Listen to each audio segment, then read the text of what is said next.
everyone, it's Stephanie here, and today I just wanted to share a quick video showing how I created this card featured on my blog today. I created it for the Stamptember event that's currently going on at Simon Says Stamp, and I decided to do a little interactive card with a game spinner, and that has an actual moving spinner there on it that is just a little fun element for the person who's receiving the card.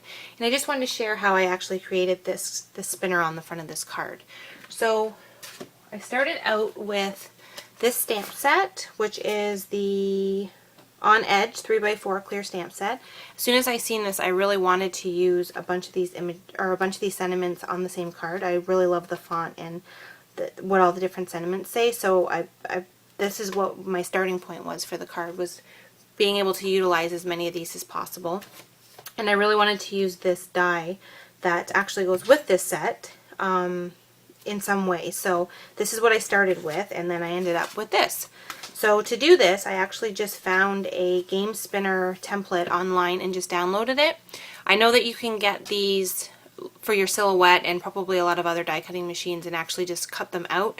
But since not everyone owns a die cutting machine, I wanted to use something that everyone would be able to use, and I actually have this actual template up on my blog today if you want to copy it over into your editing program and create your own spinner.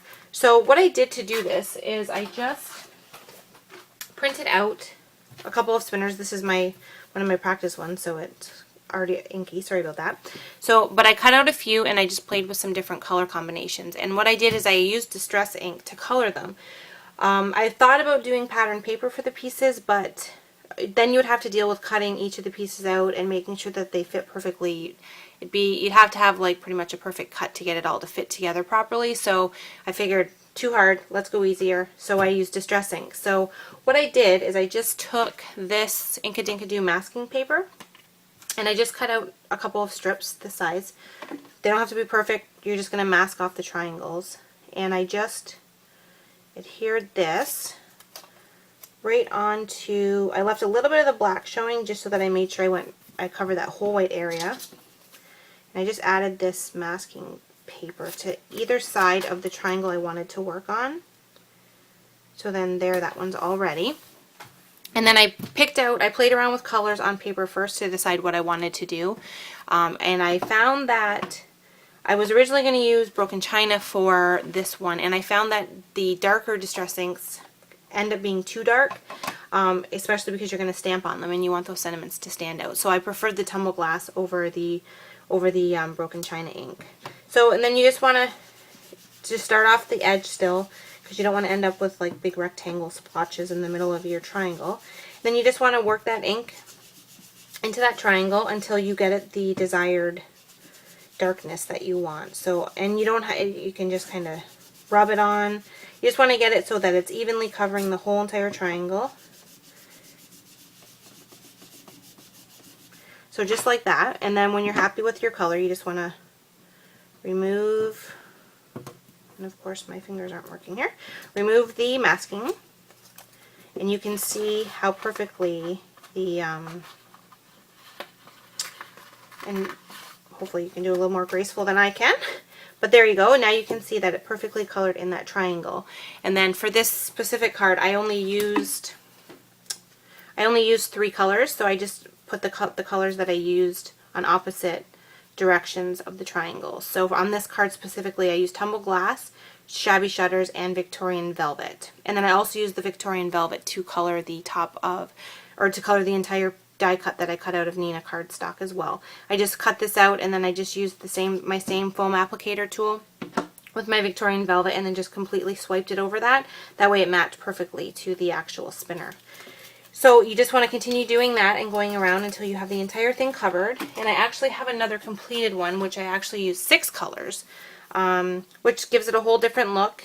I don't know if I really like this as much, just because there's a lot of color and it would be kind of hard to get a consistent elements to go with it, I think. But I mean, you definitely could do it if you want to. So that's it showing with the full color. Lots of color on there.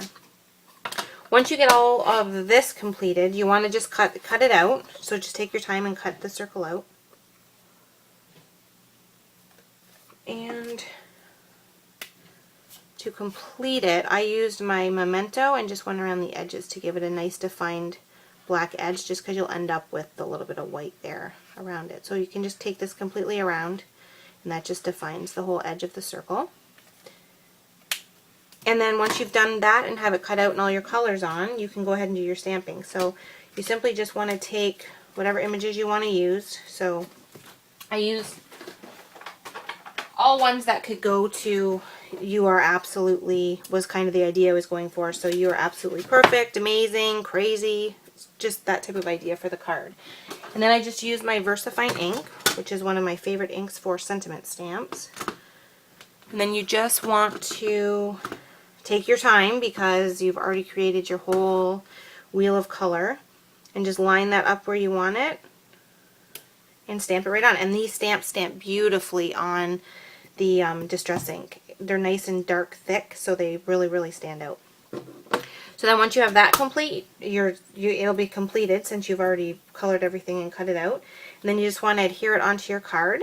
And for my spinner, I just found a spinner on the internet, just an image of one. Cut it out, and then I colored the whole thing with black marker and covered it with glossy accents. I don't know if you can tell there or not. And then just attached it with a brad. And you just want to make sure that you keep your brad a little bit loose so that you have room for the spinner to move around. And then if you don't like the look of that, you can always just put a brown piece of cardstock on the inside of the card to cover up that. You just don't want to put adhesive in the middle so that the brad has the ability to still spin around. So anyway, that's my card. So thank you so much for watching, and I hope you give it a try. These can be really fun, and there's a lot of things that you can do with a spinner type card. You can put images on them, so many possibilities. So thanks so much for watching, and make sure to check out SimonsSaysStamp.com for all your crafting needs. Thanks so much. Bye-bye.